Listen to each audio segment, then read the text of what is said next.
Blech. Netflix.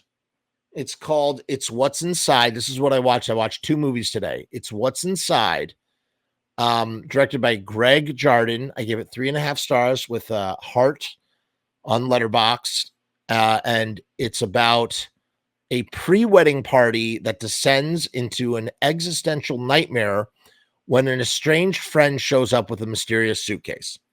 Great synopsis.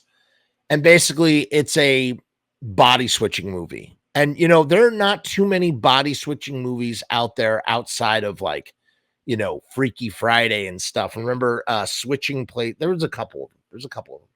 There's one with Fred Savage. I think he switches places, you know. This is an interesting, this guy, these guys, all the pre-wedding party, they all know each other from college, all sorts of interconnected relationships. People used to date, this, that, and the other. I can't get into all the particulars. And there's a reason why I can't get into all the particulars, and I'll get into it in a moment as to why I can't get into all the particulars. So basically, one of their friends shows up with a suitcase, and it contains a device that from his work, he's like, you know, he builds this technology. It contains a device that allows people to swap bodies, and you just put these electrodes on your temples, and you can swap bodies. And that leads to a sort of interesting kind of party game. You know, I would pair this movie actually with Bodies, which came out last year or the year before that. That was an interesting sort of, you know, house thriller. And that's kind of like what this is. All the action takes place in the house.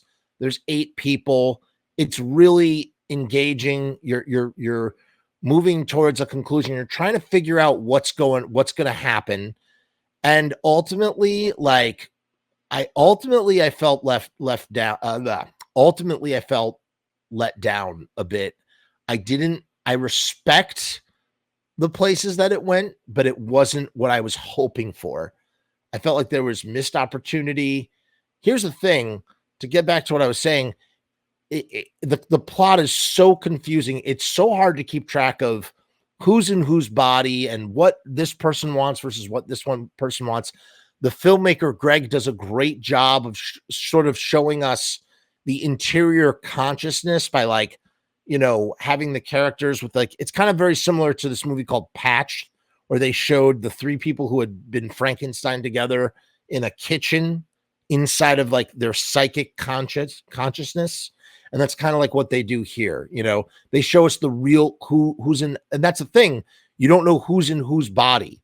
So it kind of turns into this game of, like, who is who, and are they really them? And initially I was a little sort of let down by the fact I was like, oh my God, when they switch bodies, they're also going to have access to each other's memories. And that's going to lead to, you know, a lot of beef. And here's the thing that I love about these self-contained movies where you have like 8 characters all pitted against each other.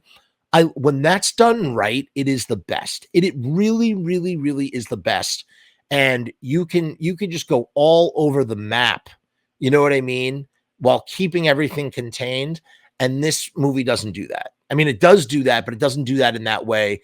They sort of reveal, information gets revealed accidentally, but what kind of is a letdown is that information could have gotten revealed whether they had switched bodies or not. I guess maybe by switching bodies, it sort of opens them up to temptation that they never would have acted on had they been in their own body. And that's due because there's like this level of anonymity that comes with the switching of the bodies. You know, you don't really know who exactly you're talking to, you know, that sort of thing. And that leads to spoilers. 2 of them die. They're having sex and they fall out of the sky. They fall over a balcony.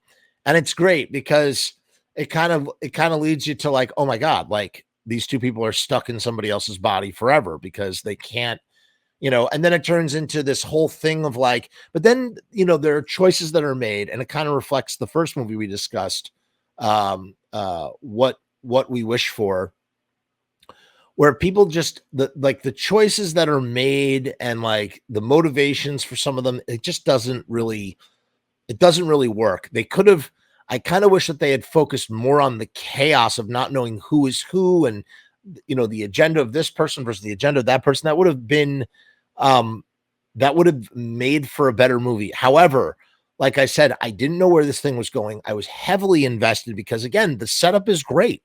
It's a great setup. I just didn't like where they ended up at the end. Like the coda of it all. Like the coda was okay. Like it was kind of interesting that the guy with the suitcase turned out to actually be his own sister, and that was a whole thing.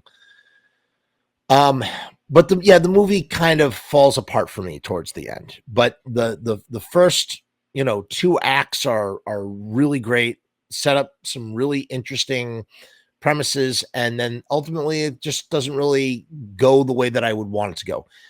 I think that you should 100% watch this movie. Like, it's very entertaining. It's very well done in a variety of ways, and you may be more satisfied with where it ends up than I. So definitely check out It's What's Inside. Trying to think if there's anything else to really say about it. I mean, it was good. It was good. It was ultimately a good movie.